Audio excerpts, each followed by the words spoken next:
आपका यूनिक प्रज्ञान यूट्यूब परिवार में मैं प्रज्ञान सर हार्दिक स्वागत करता हूं, वंदन करता हूं, अभिनंदन करता हूं। प्यारे साथियों, पाठचर्या होने वाली है काफी महत्वपूर्ण। तो आज की इस पाठचर्या को प्रारंभ करें इससे पूर्व अगर वीडियो को पहली बार देख रहे हैं तो चैनल पर नए हैं तो कृपया चैनल को सब्सक्राइब, वीडियो को लाइक और शेयर करना बिल्कुल ना भूलें। बिना समय गंवाए प्रारंभ करते हैं पाठचर्या और देखते हैं आज के प्रैक्टिस सेट का पहला प्रश्न। सुफलक सूत्र का अर्थ पूछा जा रहा है। सुफलक सूत्र का अर्थ आपसे पूछा जा रहा है और दिए गए विकल्पों में मुझे उम्मीद है कि आपने सेलेक्ट किया होगा, यह अक्रूर जी का पर्यायवाची है। तो विकल्प सी राइट आंसर।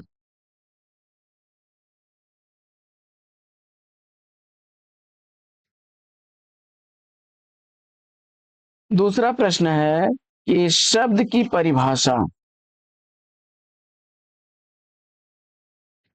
सार्थक ध्वनियों का जो समूह होता है वह शब्द कहलाता है। विकल्प 20 प्रश्न का राइट आंसर। बढ़ते हैं तीसरे प्रश्न की तरफ और तीसरा प्रश्न है कि काव्य हेतु कितने प्रकार के हैं। काव्य हेतु कितने प्रकार के हैं, प्रश्न संख्या 3 का राइट आंसर।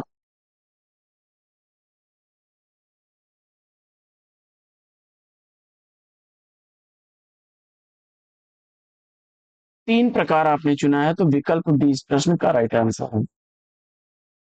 प्रश्न संख्या 4, चौथा प्रश्न है कि बिंदु में थी तुम सिंधु अनंत, एक सुर में समस्त संगीत, एक कलिका में अखिल वसंत, धरा पर थी तुम स्वयं पुनीत। तो पंत की यह पंक्तियां किस काव्य गुण से प्रभावित हैं, इसका आपको जवाब। चौथे प्रश्न का सही जवाब प्रसाद, विकल्प बी को चुना आपने तो राइट आंसर है। बढ़ते हैं आगे और देखते हैं पांचवा प्रश्न। पांचवा प्रश्न है कि काव्य का वह गुण जो चित्त में तेज और स्फूर्ति का संचार करता है वह कौन सा गुण कहलाता है। और पांचवें प्रश्न का राइट आंसर ओज गुण को चुना आपने तो विकल्प ए इस प्रश्न का सही जवाब। छठवां प्रश्न, प्रश्न संख्या 6 है कि ओज गुण का संबंध किस रस से है। तो ओज गुण जो है का संबंध पूछा जा रहा है, तो आपने सेलेक्ट कर लिया किसको, रौद्र रस को। तो राइट आंसर हो जाएगा विकल्प ए, रौद्र रस, वीर रस, इसमें क्या है, ओज गुण होता है। श्रृंगार में, करुण में और शांत रस में इसमें माधुर्य गुण होता है। इनमें माधुर्य गुण होता है। सातवां प्रश्न, प्रश्न संख्या 7 है, इनमें से किस आचार्य ने काव्य गुणों की संख्या 10 मानी। दिए गए विकल्पों में काव्य गुणों की संख्या 10 मानने वाले हैं भरत मुनि जी। विकल्प डी इस प्रश्न का राइट आंसर।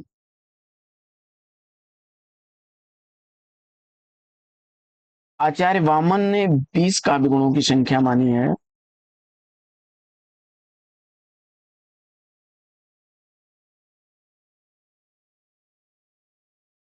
आगे बढ़ते हैं और देखते हैं अगला प्रश्न।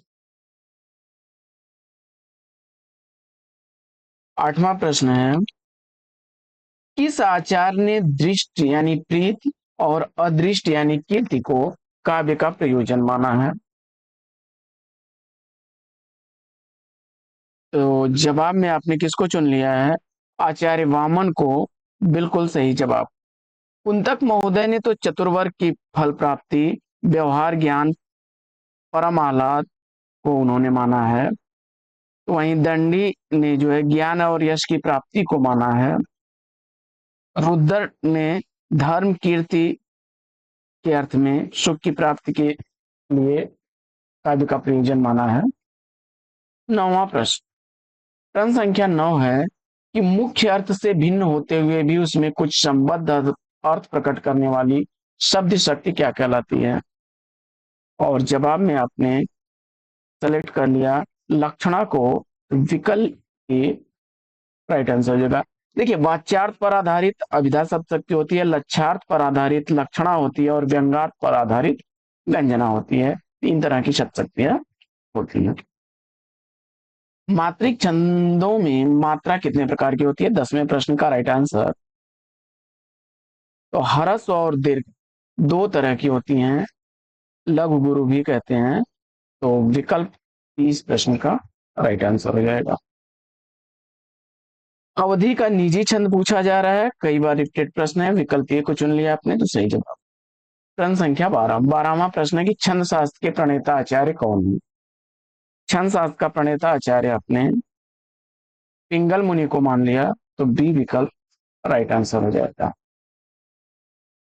आगे बढ़ते हैं और देखते हैं प्रश्न संख्या 13 को।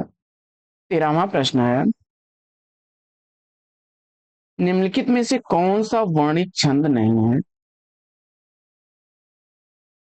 और अरिल विकल्प डी को चुन लिया आपने तो राइट आंसर है। अगला प्रश्न, प्रश्न संख्या 14 है कि इंद्र वज्रा छंद के एक चरण में कितने वर्ण होते हैं?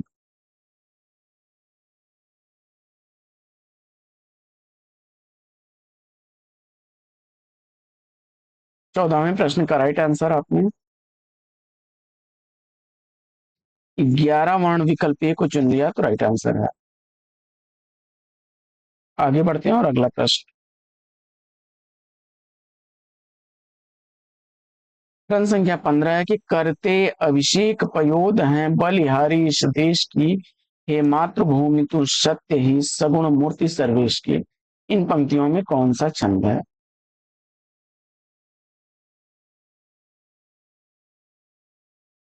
और जवाब में आपने उल्लाला विकल्प सी को चुना तो राइट आंसर है।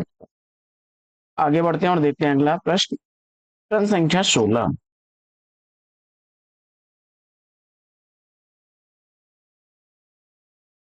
विगत उर्वी अति गुर्वी सर्वस पव्य समुद्र सर, अब्याल बधिर ते ही काल विकल दिगपाल चराचर, दिग्गयंदलर खरत परत दस कंद मुख भर, सुर विमान हिम भानु भानु संगठित परस्पर, चौके विरंच शंकर सहित कोलु कमठ वही कल मलयों, अब ब्रह्मांड खंड कियो चंड धुनि जब ही राम शिव धनु दिल्यों।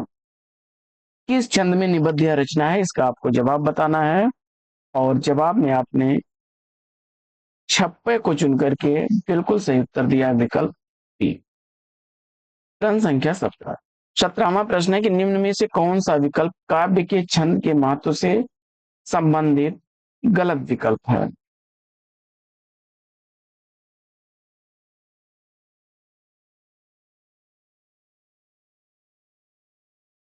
तो छंद सरस न होने के कारण मन को भाते नहीं, पहला ही विकल्प इसका सही नहीं है।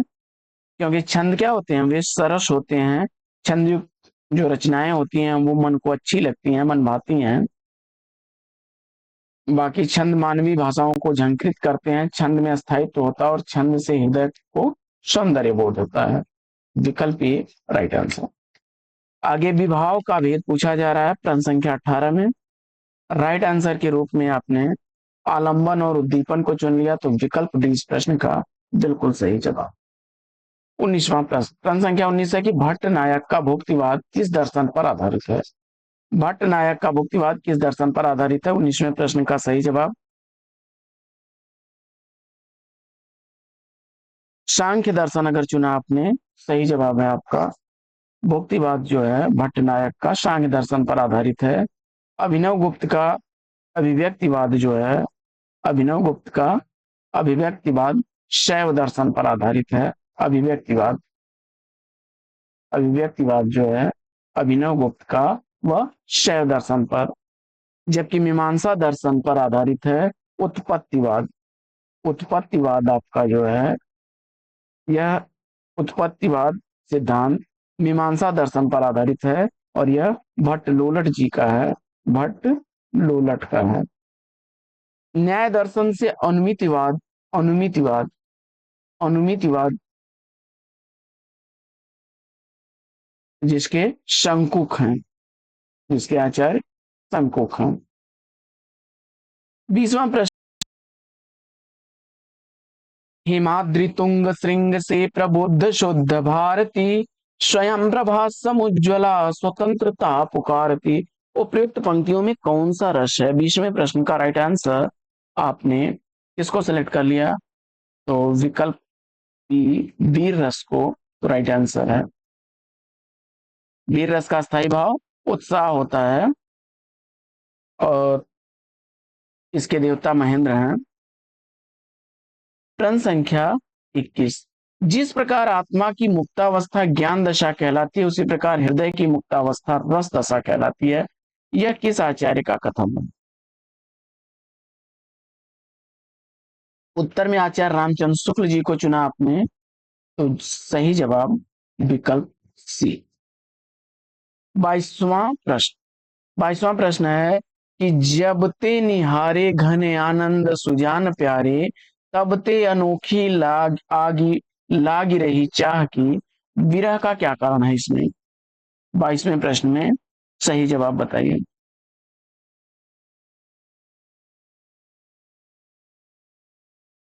और जवाब में आपने पूर्व राग को सेलेक्ट किया, तो राइट आंसर हो जाएगा विकल्प सी। अगला प्रश्न है, स्थायी भाव जब विभाव अनुभाव एवं संचारी भावों के योग से आस्वादन करने योग्य हो जाता है, तब सहृदय प्रेक्षक के हृदय में रस रूप में उसका आस्वादन होता है। रस की यह परिभाषा किस विद्वान की है?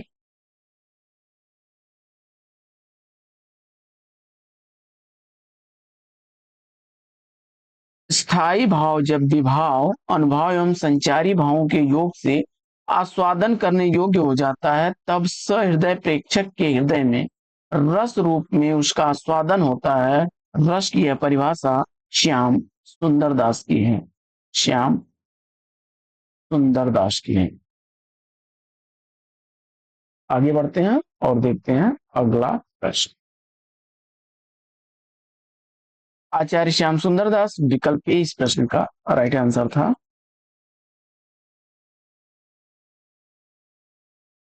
24वां प्रश्न है, निम्नलिखित में से किसे संचारी भाव कहा जाता है? व्यभिचरण करने वाले भाव व्यभिचारी भावों को संचारी भाव कहा जाता है। विकल्प बी राइट आंसर हो जाएगा।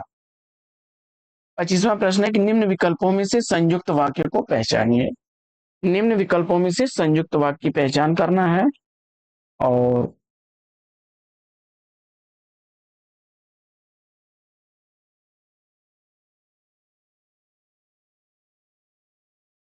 जवाब में आपने वह अच्छे स्कूल में पढ़ा है और वह स्कूल उसके घर के पास था, सी विकल्प को चुना आपने, तो राइट आंसर हो जाएगा।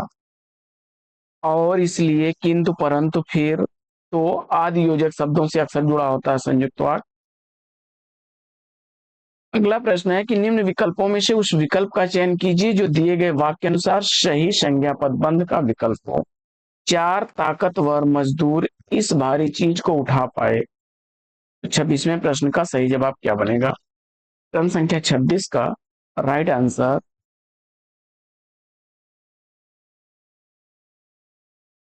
4 ताकतवर मजदूर विकल्प बी को चुना आपने, तो राइट आंसर है आपका। प्रश्न संख्या 27वां प्रश्न है कि निम्नलिखित वाक्य में उद्देश्य का सही विकल्प पहचानिए। रोहन गृह कार्य के लिए अभी अपने मित्र के घर गया। और 27वें प्रश्न का राइट आंसर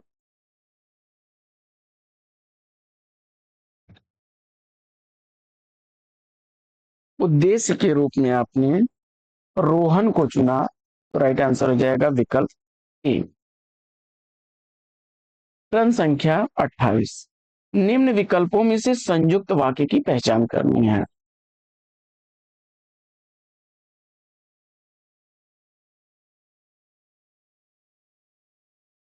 हमने पानी बरसता हुआ देखा और घर में शरण ली। विकल्प ए को चुना आपने, राइट आंसर।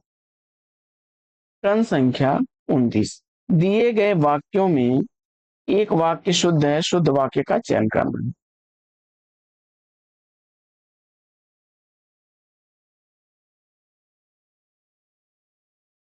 तो उधार लेने वाले प्रायः ऋणदाता से मुंह चुराने लगते हैं। विकल्प बी को चुन लिया आपने, तो राइट आंसर। अगला प्रश्न है कि इनमें से कौन सा वाक्य शुद्ध है? प्रश्न संख्या 30 का सही जवाब।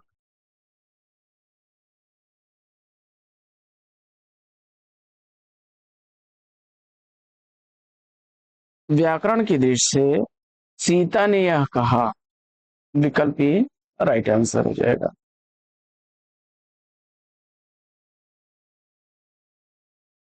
अगला प्रश्न है कि तुम बहुत अच्छे बच्चे हो, वाक्य में कौन सा पद विशेषण पदबंध है? 31वें प्रश्न में विशेषण पदबंध के रूप में बहुत अच्छे, विकल्प बी को चुना आपने, तो राइट आंसर हो जाएगा आपका। 32वां प्रश्न है कि इनमें से शुद्ध वाक्य कौन सा है? प्रश्न संख्या 32 का राइट आंसर चयनित करिए। इनमें से शुद्ध वाक्य कौन सा है? और 32वें प्रश्न का राइट आंसर आपने मेरे प्राण निकल गए, विकल्प ए को चुना, सही जवाब है। अगला प्रश्न है कि साहित्य और जीवन का घोर संबंध है, वाक्य में अशुद्ध अंश आपको सेलेक्ट करना है।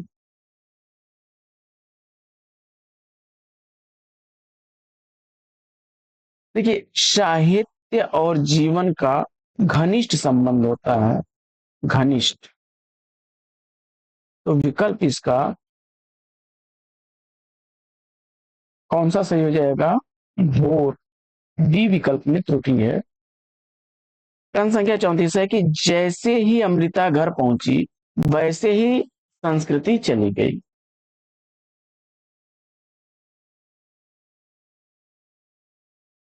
तो यहां पर मिश्र वाक्य है।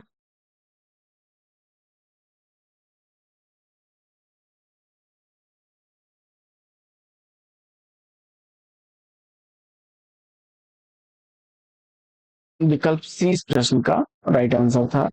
35वां प्रश्न है कि उसने खा लिया होगा, अर्थ की दृष्टि से किस प्रकार का वाक्य है? उसने खा लिया होगा, अर्थ अर्थ की दृष्टि से किस प्रकार का वाक्य है? और 35वें प्रश्न का सही जवाब संदेहवाचक, विकल्प डी को चुना, राइट आंसर है। अगला प्रश्न है कि निम्नलिखित में से संयुक्त वाक्य कौन सा है? और 36वें प्रश्न का राइट आंसर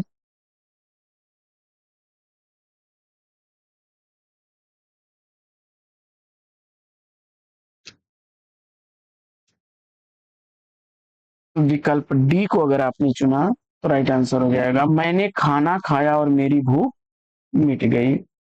बिजली चमकती है सरल वाक्य है, और मैं खाना खा चुका था तब वो आया, इसमें मिश्रित वाक्य है। हमने खाना नहीं खाया सरल वाक्य का उदाहरण है।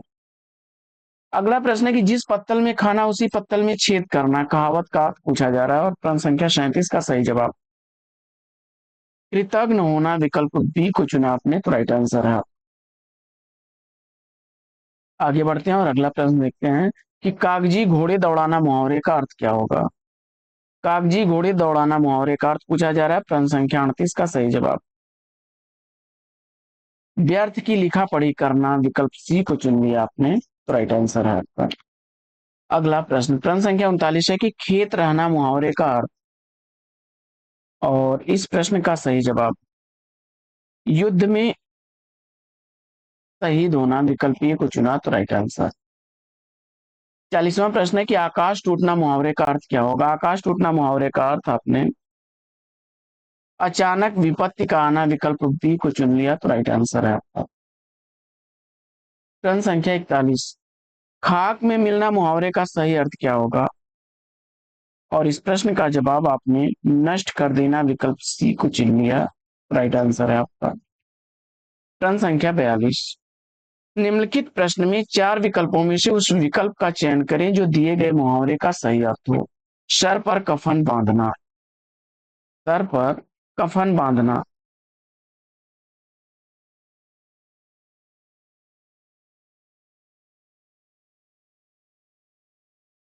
संकट से बचना, विकल्प सी को चुना आपने, तो राइट आंसर।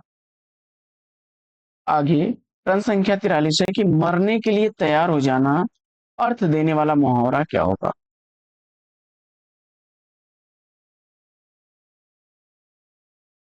सिर पर कफन बांध देना, विकल्प सी को चुना आपने तो राइट आंसर। सिर पर खून सवार होना, मुहावरे का अर्थ होगा मारने के लिए तैयार हो जाना। और सिर पर भूत सवार होना का मतलब हो जाएगा एक ही रट लगाना। आंखों में खून उतरना मुहावरे का अर्थ हो जाएगा बहुत अधिक क्रोधित हो जाना। अगला प्रश्न है कि हाथ कंगन को आरसी क्या, पढ़े लिखे को फारसी क्या। तो इस लोकोक्ति का अर्थ पूछा जा रहा है। तो जवाब में आपने प्रत्यक्ष को प्रमाण क्या, विकल्प सी को चुना तो राइट आंसर। अगला प्रश्न, प्रश्न संख्या 45 है कि सदगद में समास होगा। सदगद में तत्पुरुष समास होगा, विकल्प ए इस प्रश्न का राइट आंसर। प्रश्न संख्या 46 है कि आजन्म शब्द में समास पूछा जा रहा है।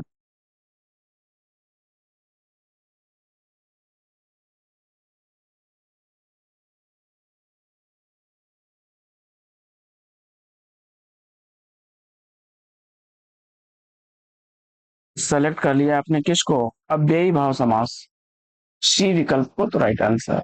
नीलोत्पल में समास पूछा जा रहा है, फटाफट करते रहिए। नीलोत्पल, और नीला है जो उत्पल यानी कर्मधार है।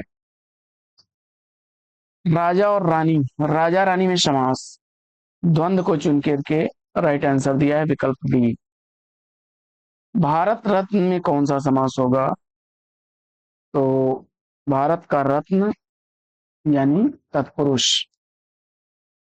मुखचंद्र में समास, और मुखचंद्र में कर्मधारय समास चुन करके राइट आंसर दिया आपने। निम्नलिखित में से सही युग्म का चयन करना है।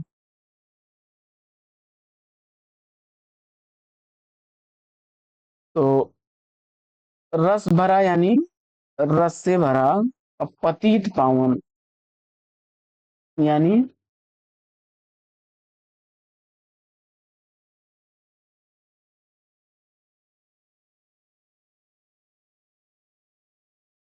इसमें पतितों में पावन नहीं बल्कि होगा पापियों को पवित्र करने वाला। रसोई घर का, रसोई घर का मतलब है कि रसोई के लिए घर, रसोई के लिए घर। और धनहीन का जो है समास विग्रह होगा धन से हीन। पतित पावन यानी पापियों को पवित्र करने वाला।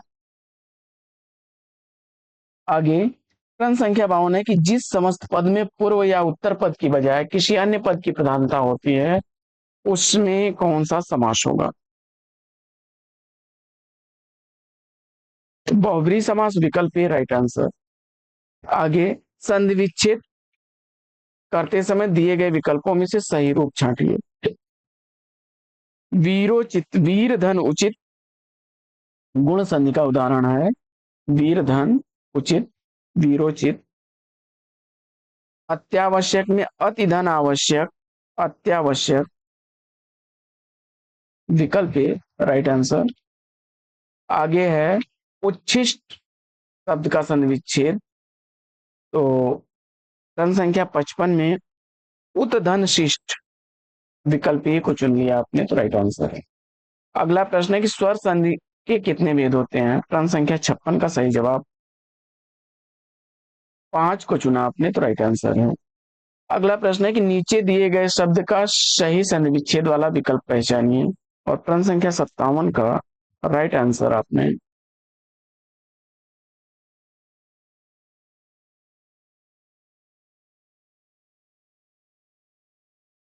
मुनि धनीश, मुनीश राइट आंसर हो जाएगा आपका।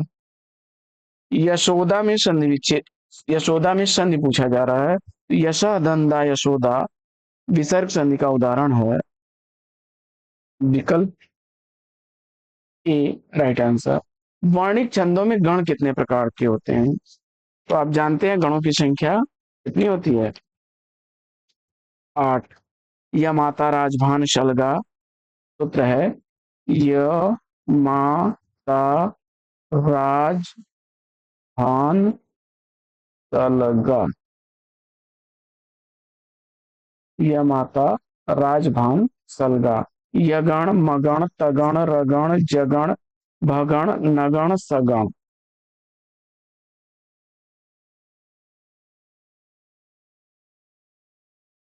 अगला प्रश्न है कि निम्नलिखित में से कौन सा छंद का प्रकार नहीं है।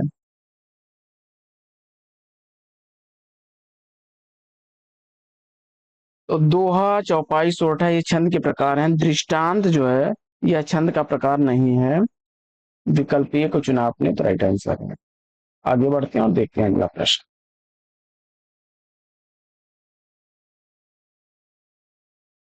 प्रश्न संख्या 61 है कि किस छंद के प्रथम और अंतिम शब्द एक सा होता है। किस छंद में पहला और अंतिम शब्द एक सा होता है। प्रश्न संख्या 61 में अगर राइट आंसर आपने सेलेक्ट कर लिया किसको,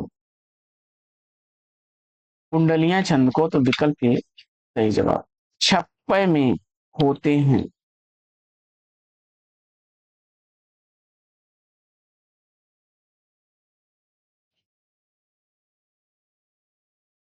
छप्पय के प्रथम 4 चरण रोला के और अंतिम 2 चरण उल्लाला के होते हैं। विकल्प ए राइट आंसर हो जाएगा। आगे मैंने विद्यालय जाना है, इसमें अशुद्ध अंश क्या है। तो आप जानते हैं कि यहाँ पर क्या होना चाहिए, मुझे विद्यालय जाना है। मुझे विद्यालय जाना है। मैंने में त्रुटि है, विकल्प ए राइट आंसर। 64वां प्रश्न है कि हनुमान ने संजीवनी बूटी से लक्ष्मण के लिए होश लाए। वाक्य में त्रुटि का आधार पहचानना है।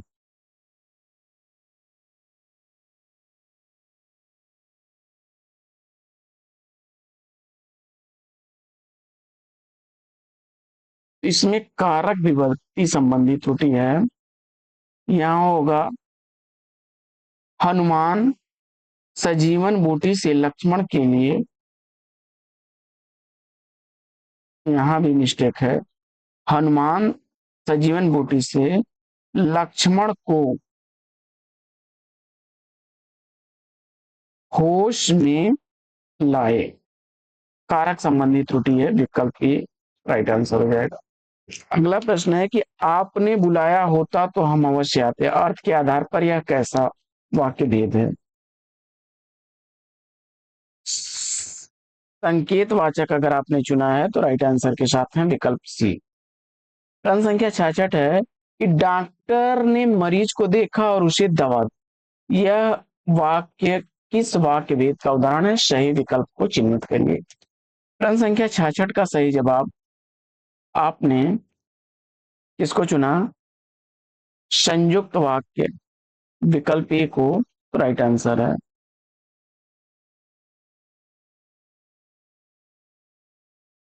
अर्थ के आधार पर वाक्यों का भेद बताना है। प्रश्न संख्या 67 का सही जवाब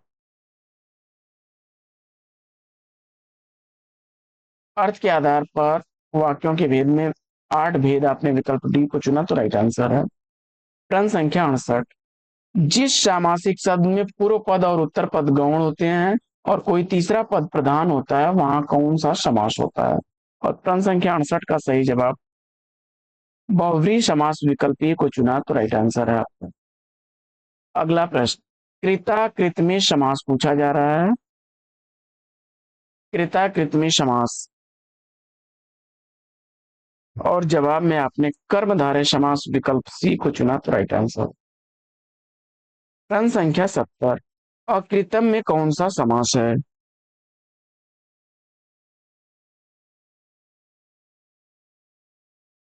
न तत्पुरुष है, विकल्प ए राइट आंसर। बखूबी में कौन सा समास है। खूबियों से युक्त अव्ययी भाव समास, विकल्प ए को चुना तो राइट आंसर। इसी तरह से तत्क्षरण में संधि विच्छेद, तत्क्षरण का संधि विच्छेद क्या बनेगा, तत्क्षरण। यानी इसमें अगर संधि विच्छेद के रूप में आपने तत् और शरण को सेलेक्ट किया, व्यंजन संधि है इसमें, विकल्प ए राइट आंसर। अगला प्रश्न है कि निम्नलिखित संधि विच्छेद की संधि क्या होगी? जल धन ओद, जलौद वृद्धि संधि का उदाहरण है। अनविच्छा का संधि विच्छेद, अनुधन इच्छा अनविच्छा बनेगा अनुधन इच्छा। विकल्प सी राइट आंसर। बढ़ते हैं आगे और देखते हैं अगला प्रश्न। प्रश्न संख्या 75 है, दो निकटवर्ती वर्णों के परस्पर मेल से जो परिवर्तन होता है क्या कहलाता है? और जवाब में संधि चुन करके राइट आंसर दिया आपने। व्याकरण के ज्ञाता के लिए एक शब्द क्या बनेगा? और व्याकरण विकल्प सी को चुना आपने तो राइट आंसर है। अगला प्रश्न है कि संदेह संशय में, संदेह का अर्थ मन में कुछ होने की आशंका होना है, वहीं संशय का अर्थ क्या बनेगा? तो वास्तविकता के लिए अनिश्चय की स्थिति, विकल्प बी को चुना आपने तो राइट आंसर है। आगे, जब वे उठे तो उन्होंने अपने को हल्का अनुभव किया। इसमें जो हल्का शब्द है अर्थवाची शब्द, इसका निर्दिष्ट करिए। प्रश्न संख्या 78 में सही जवाब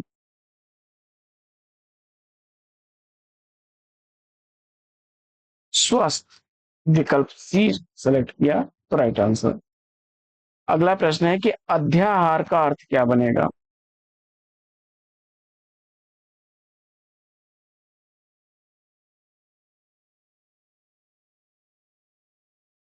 तो प्रश्न संख्या 79 का राइट आंसर आपने वाक्य में कर्ता और कर्म का जुड़ जाना सेलेक्ट किया, विकल्प सी को तो राइट आंसर हो जाएगा, जिसका शाब्दिक अर्थ तर्क वितर्क या उहापोह होता है।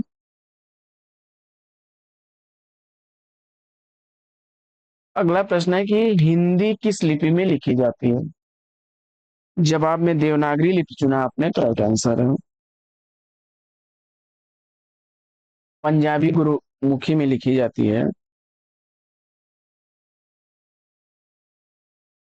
संघ की राजभाषा हिंदी, लिपि देवनागरी होगी। यह संविधान के किस अनुच्छेद में लिखा गया है?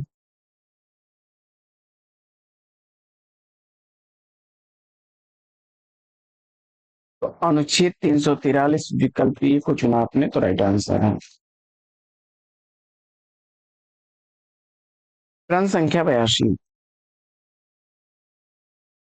हिंदी की कौन सी बोली उत्तर प्रदेश और बिहार दो प्रांतों में बोली जाती है?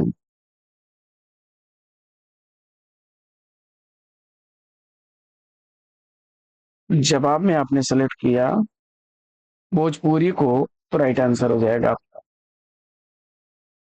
आगे, अंग्रेजी के रोमांटिसिज्म के लिए हिंदी में प्रयुक्त शब्द, तो अंग्रेजी का जो रोमांटिसिज्म है वही हिंदी में क्या है? स्वच्छंदतावाद है। सी विकल्प राइट आंसर। प्रश्न संख्या 84 है, देख सुदामा की दीन दशा, करुणा करके करुणा निधि रोए, इसमें रस पूछा जाता है। तो इसमें भगवान श्री कृष्ण जो है मित्र सुदामा की दशा को देख करके आंसू बहा रहे हैं, और यहां पर आपने करुण रस को चुना तो राइट आंसर है विकल्प सी।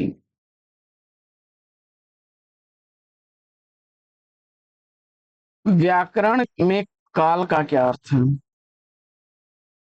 जब अब समय चुन करके राइट आंसर दिया।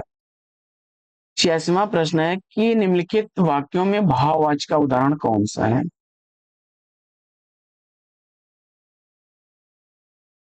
अब चला जाए, विकल्प ए को चुना आपने तो राइट आंसर है। अगला प्रश्न है कि कर्मवाच्य में प्रधान क्या होता है? तो कर्मवाच्य में कर्म की प्रधानता होती है, कर्तवाच्य में कर्ता की प्रधानता होती है, तो विकल्प डी इस प्रश्न का सही जवाब हो जाएगा। कर्तवाच्य में कर्ता की, भाववाच्य में भाव की, और कर्मवाच्य में कर्म की प्रधानता होती है। आगे, दिए गए विकल्पों में विभावना अलंकार का उदाहरण पहचानिए। बिनु पग चलें सुने बिनु काना, कर बिनु कर्म करें विधि नाना, आनंद रहित सकल रस भोगी, विन वाणी वक्ता वड़जोगी। विकल्प डी को अगर आपने चुना है तो राइट आंसर है विभावना। काफी रिपीटेड प्रश्न है, कई बार परीक्षाओं में पूछा गया है। अयान रागी चित्त की गति समझे नहीं कोई, ज्यो ज्यो बूढ़े श्याम रंग त्यों त्यों उज्जवल हो। विरोधाभास अलंकार है यहाँ पर।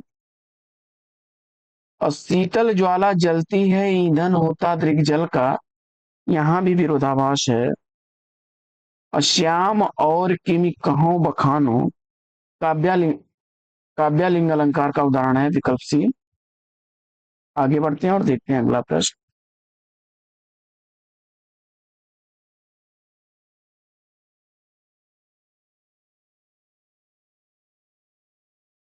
अगला प्रश्न है कि अचल दृग हो उठते चंचल, चपल पग हो जाते विचल। इस पंक्ति में प्रयुक्त अलंकार को पहचानना है। और जवाब में विरोधाभास को चुना आपने तो राइट आंसर है। अगला प्रश्न है कि आगे नदियां पड़ी अपार, घोड़ा कैसे उतरे पार। राणा ने देखा इस पार, तब तक चेतक था उस पार। तो इसमें पूछा जा रहा है अलंकार, दी गई पंक्तियों में कौन सा अलंकार है। तो आगे नदियां पड़ी अपार, घोड़ा कैसे उतरे पार, राणा ने सोचा इस पार, तब तक चेतक था उस पार। यानी यहाँ पर जब तक राणा प्रताप सोचते तब तक चेतक जो है नदी को पार कर गया था। तो जो कि असंभव सा लग रहा है, यहाँ पर अतिशयोक्ति है। विकल्प ए राइट आंसर। आगे प्रश्न संख्या 91 है कि जहां उपमेय में उपमान की संभावना प्रकट की जाए वहां पर अलंकार। तो संभावना प्रकट हो रही हो और जन जानो मनुमानो जैसे शब्दों का प्रयोग हो रहा हो तो वहां पर उत्प्रेक्षा होगा। है उदाहरण एक कि मानो हवा के जोर से सोता हुआ सागर जगा, या उस काल क्रोध उस काल मारे क्रोध से तन कांपने उसका लगा, मानो हवा के जोर से सोता हुआ सागर जगह, मानो तरु झूम रहे हो मंद पवन की झोंकों से। ये सब उत्प्रेक्षा के उदाहरण है। अगला प्रश्न है कि पायो जी मैंने राम रतन धन पायो, वस्तु अमूलक दी सदगुरु ने हरख हरेख में गाई।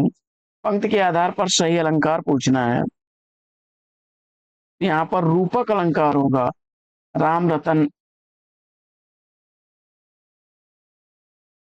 धन उपमान है और राम क्या है, उपमेय है। दोनों का क्या है, आरोप हो गया है। अगला प्रश्न है कि उपमेय पर उपमान का अभेद आरोप होने पर अलंकार कौन सा बनेगा। रूप का अलंकार। विकल्प डी को चुना आपने तो राइट आंसर रूपक अलंकार। अगला प्रश्न है कि निम्नलिखित में कौन सा शब्द अलंकार नहीं है। अनुप्रास यमक श्लेष शब्द अलंकार के भेद है, रूपक अर्थालंकार का भेद है। डी विकल्प राइट आंसर हो जाएगा।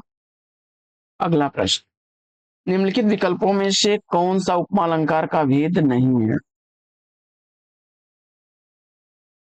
तो उपमा अलंकार में जो है साधारण धर्म, वाचक शब्द और उपमान तथा उपमेय, ये चार चीजें होती हैं। लक्षण नहीं होगा तो विकल्प डी इसका राइट आंसर हो जाएगा। जिसकी उपमा दी जाती है वह उपमेय होता है और जिससे उपमा दी जाती है वह उपमान होता है। समता सूचक जो शब्द होते हैं वे वाचक शब्द कहलाते हैं और उपमेय और उपमान में समान धर्म को व्यक्त करने वाले साधारण धर्म कहलाते हैं।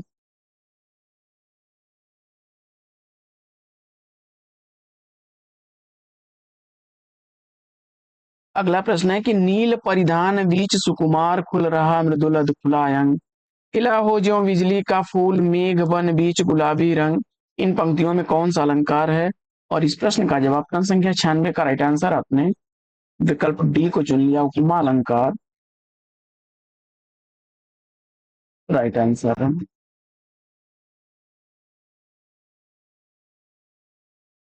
आगे जहां वर्णों की आवृत्ति बार बार होती है उसमें अलंकार पूछा जा रहा है।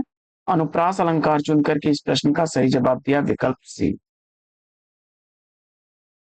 और जब किसी वाक्य को अर्थों के आधार पर सजाया जाता है तो उसे क्या कहते हैं। और प्रश्न संख्या 98 का राइट आंसर आपने विकल्प ए को चुन लिया, अर्थालंकार राइट आंसर। अगला प्रश्न, अलंकार के मुख्यतः भेद निम्न में से कौन कौन से माने जाते हैं?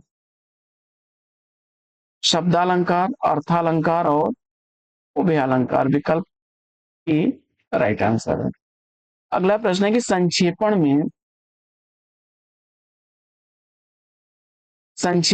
निम्न में से कौन सी विशेषता नहीं है?